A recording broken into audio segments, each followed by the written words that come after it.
Yung 2006, nagsimula ako, talagang ayoko dito talaga. Kasi inmates to eh. Nasa isip natin, mga kriminal. Bakit ka nandyan? Nandito na kami sa prison, pasasayawin mo pa kami.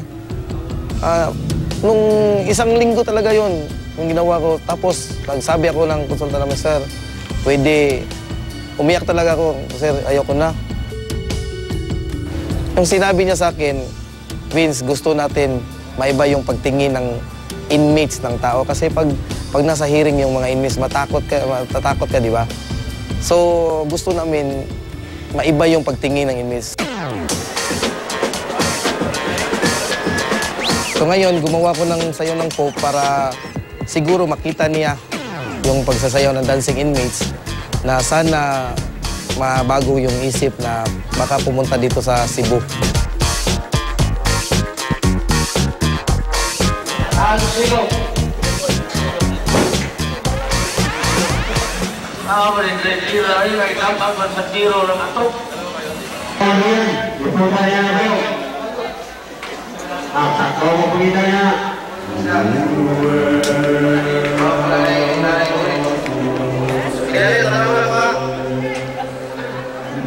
Para kay Pope, yung may sasayawin kami, mga 5 sayaw, masasayaw kami. Tapos yung Pope dance namin, magsisimula kami sa selda nila at saka lalabas. Ang music namin yun is Gregorian chant na Latin.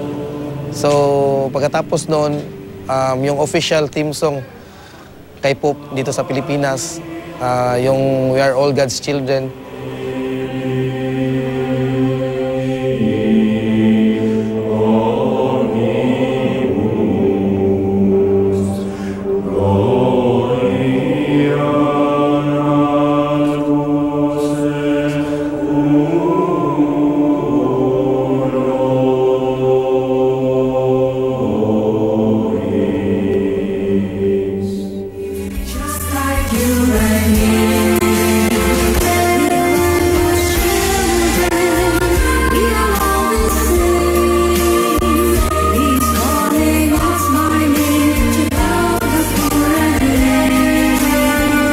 Yung official stepping, kinuha din namin para ma-part din kami sa pagdating ng Pope.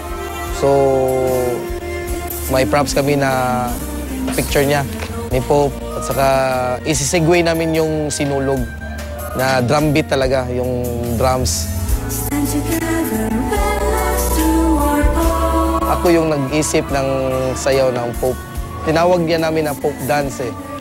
Kasi nakita ko na yung mga itinerary ni Pope na hindi siya pupunta sa Cebu. So, pag sabi nila hindi talaga officially na pupunta dito, ito ang original na gawa ng Pinoy. Ito yung hindi tayo nangopya ng ibang bansa. So, ito talaga yung gawa natin na number 1 tayo sa ibang bansa. Kita yung parang naidolo nila.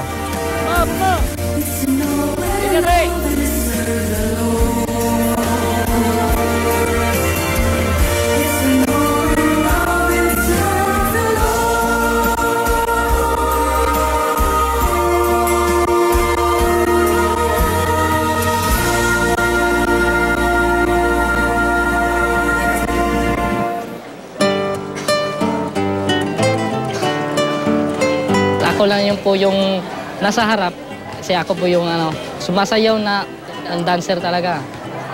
Kasi dancer talaga tugat sa labas. Paggising mga 6 ma'am, matatapos 8, tapos pahinga. Tapos maghihintay naman kami ng alas 4 hanggang alas 6. Yun lang po yung practice namin. Paulit-ulit.